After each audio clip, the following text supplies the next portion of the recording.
En un sistema digital es muy importante el conteo de tiempo.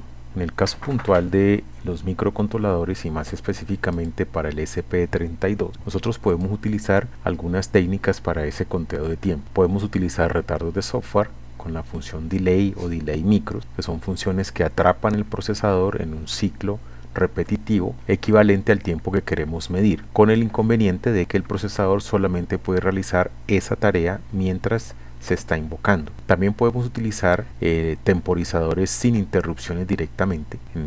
Para ello se utiliza la función milis o micros, que se basan en un temporizador del microcontrolador, pero que puntualmente no utilizan interrupción. Y el tema del que quiero hablarles en este video es el uso de los temporizadores con manejo directo de interrupciones. Entonces, ¿qué es un timer o un temporizador? En un microcontrolador, este tipo de módulo hardware es un módulo digital que tiene la capacidad de contar pulsos de reloj, ya sea que esos pulsos provengan del exterior del microcontrolador o internamente de la señal de reloj que él posee. ¿Para qué lo podemos utilizar? En general, para contar pulsos, ya sean sincrónicos o asincrónicos, y cualquier tipo de evento sin intervención de la CPU.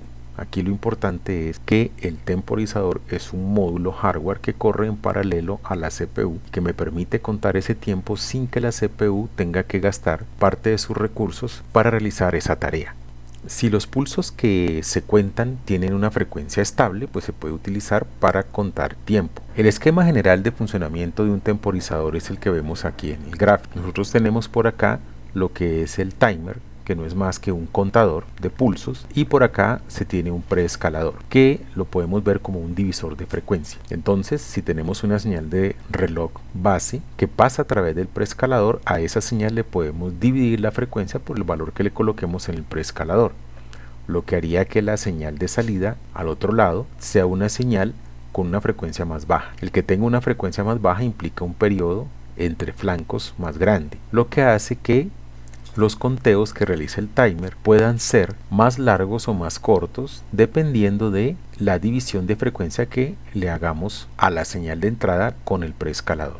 La idea es que cuando el timer alcanza su máximo valor de conteo y se recicla o vuelve a iniciar nuevamente, va a producir una señal, la cual es un llamado a una subrutina de atención de interrupción. De esa manera, todo este esquema hardware puede correr en paralelo a la CPU y solamente llamaría la atención de la CPU cuando el timer alcanza su máximo valor.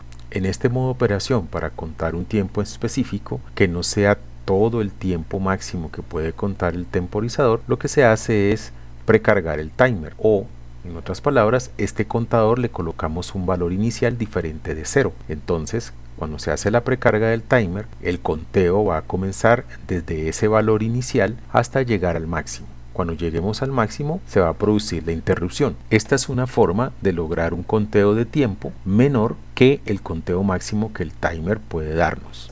Existe otra estrategia para realizar conteo de tiempo, que es la que tenemos acá. Para este caso, el preescalador recibe la señal de entrada de la frecuencia de reloj que tiene el sistema, la divide por n, logrando un periodo más grande. Cada vez que se cumple uno de estos periodos, el timer incrementa su conteo en una unidad, y cuando llega a un valor predeterminado, que puede estar guardado en un registro de comparación, se produce una interrupción.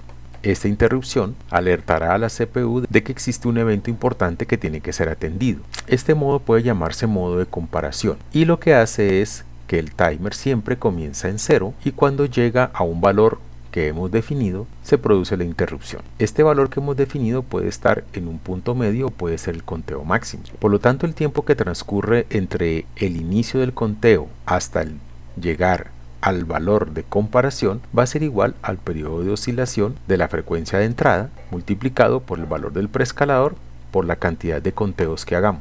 Puntualmente, para el SP32, que trabaja una frecuencia de 80 MHz en un temporizador tipo hardware, podemos tener que el periodo de oscilación está alrededor de 12.5 nanosegundos. Para el caso del SP32 tenemos el procesador Extensa Dual Core LX6, que tiene varios temporizadores. Uno de ellos es el perro guardián. En este caso, el perro guardián es un temporizador que se utiliza para reiniciar el dispositivo en caso de que el programa se bloquee o se cuelgue. En un programa normal, en un microcontrolador, tenemos un comienzo y el hilo de ejecución se desplaza en el tiempo de forma secuencial por lo general. El perro guardián es un temporizador que corre en paralelo a este tiempo o a este hilo de ejecución. Él también tiene un comienzo, se ejecuta y periódicamente digamos que se reinicia. Entonces digamos que aquí hay un reinicio del perro guardián.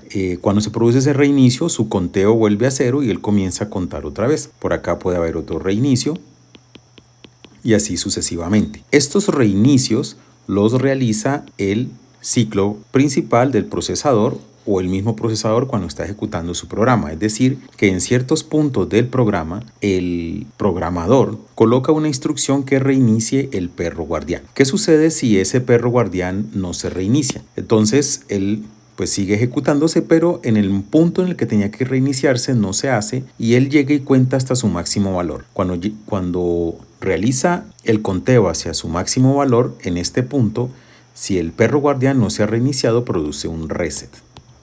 Este reset normalmente se necesita cuando alguna condición que ha ocurrido en esta zona del programa evitó que este reinicio se produjera, ya sea porque se atascó el programa, porque hay una condición física que hace que el programa quede en un ciclo infinito y no llegue a este punto. Al final, el perro guardián o watchdog timer es un timer que me va a permitir resetear el procesador cuando una condición de atasco se produce. Y solamente lo podemos utilizar para ese caso, no lo podemos utilizar como un temporizador de propósito general. Otro temporizador con el que cuenta el ESP32 es el temporizador de hardware RTC. Este temporizador es utilizado por el sistema operativo de tiempo real.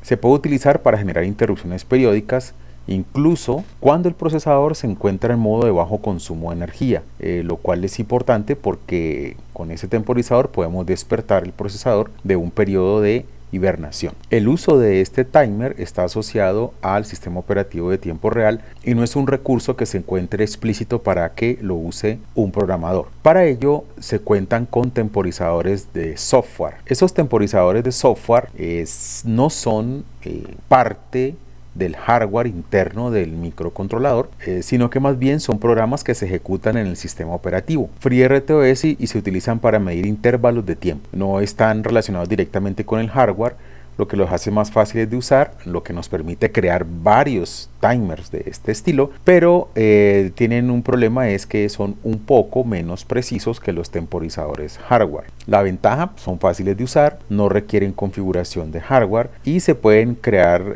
temporizadores con diferentes duraciones y periodos. Las desventajas son menos precisos, teniendo en cuenta que la precisión está dada en factores de microsegundos, mientras que un temporizador hardware tiene una precisión mayor aún, pudiendo medir tiempos del orden de nanosegundos. Podemos concluir que un temporizador de software es un temporizador creado mediante un programa, y ese programa lo que me permite es contar tiempo, y cuando ese tiempo que está contando se cumple, genera una interrupción. En el caso de los temporizadores hardware, que son circuitos internos que se encuentran dentro del chip que compone el procesador dual-core LX6, vemos que este procesador posee 4 temporizadores distribuidos en 2 grupos, el grupo 0 y el grupo 1, y en cada grupo hay 2 temporizadores de tipo hardware. Principalmente se utilizan para generar señales de PWM, pero también se pueden configurar para interrupciones periódicas y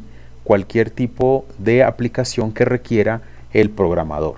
A diferencia de los temporizadores de software, los hardware no son programas, son circuitos internos digitales que se encuentran embebidos en el chip LX6. En cuanto a la resolución o qué tan pequeño es el tiempo que pueden contar, los temporizadores de tipo software están basados en el reloj del sistema y permiten realizar conteos de tiempo tan pequeños como un microsegundo. Para el caso de un temporizador de hardware, estos temporizadores tienen una frecuencia máxima de 80 MHz, lo que se traduce en una resolución de 12 nanosegundos o 0,125 microsegundos, permitiendo realizar conteos de tiempo mucho más pequeños que su contraparte de temporizadores de software. Al final, podemos decir que para este microcontrolador la extensa Dual Core LX6, podemos tener temporizadores de software con una frecuencia máxima de 1 MHz, aquí eso escribí mal, 1 MHz, y con una resolución de 1 microsegundo, es decir que cada conteo del contador del temporizador se incrementa cada 1 microsegundo, mientras que para los temporizadores de hardware podemos tener una frecuencia hasta de 80 MHz y hacer conteos cada 12 nanosegundos. En ambos casos se pueden realizar un montón de aplicaciones de automatización con una muy buena precisión y una muy buena resolución. En un video posterior voy a mostrar cómo se realiza el código para configurar los temporizadores tanto de software como de hardware y generar interrupciones cuando ellos realizan un conteo de tiempo determinado.